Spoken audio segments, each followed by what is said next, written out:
ইয়া তো কিতা তোমার? মাথা তো না এবার সময় ফান আনলাম তোমার লাগি। আমি 4 দিন ধরে ফান খাই না, খালি তোমার মুখে দি চাইয়া আমি বাদ দিলাইছি ফান খানি। বাজারত যে দর ফানের, তোমার মুখে দি চাইলে আমার কষ্ট লাগে, দাড়ি মুছলাম 5,000। পান খাইতাম না সংসার চালাইতে। তুমি বেশাওয়া মানুষ, তুমি আমার কথা শুনাই আমার মাথার মাঝে আগুন লাগাই দিছো। এত কষ্ট, এত পরিশ্রম, এত কিছু করি এই সংসারের কারণে, আর তুমি 4টা দিন ধরে তুমি তুমি ফান খাও না, আমার তুমি কইতে পারো না তুমি আমার লাগে ফান আইন। আমি কিলা হইতাম, তোমার মুখে দি চাইলে আমার কষ্ট লাগে।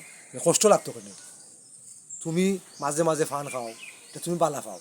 এখন তোমার নাই 4 দিন ধরে তুমি খাই রায় না, তুমি টেকার কারণে সংসারের কথা চিন্তা করিয়া তুমি তোমার নিজের ফান খানি তুমি ত্যাগ করি ফেলাই দিও। এটা কিতা মাত্র কিতা আমি বুঝি না। আমি কিতার লাগি বেকারি করি, আমি খেনে আমি করি, আমি তো তোমার লাগে করি, তোমার ফুর্তর লাগে করি। তুমি যদিও সংসার সুখী থাকলাই না, শান্তি থাকলাই না, তা আমি টেকা পয়সা দিয়ে আমি কিতা করতাম? আর কিতার লাগে আমি টেকা পয়সা কামাই করি? আমি তো তোমার দুঃখ কষ্ট বুঝি না, তো বুঝতো খে 50 টাকা গুছা পানের বর্তমানে চলের।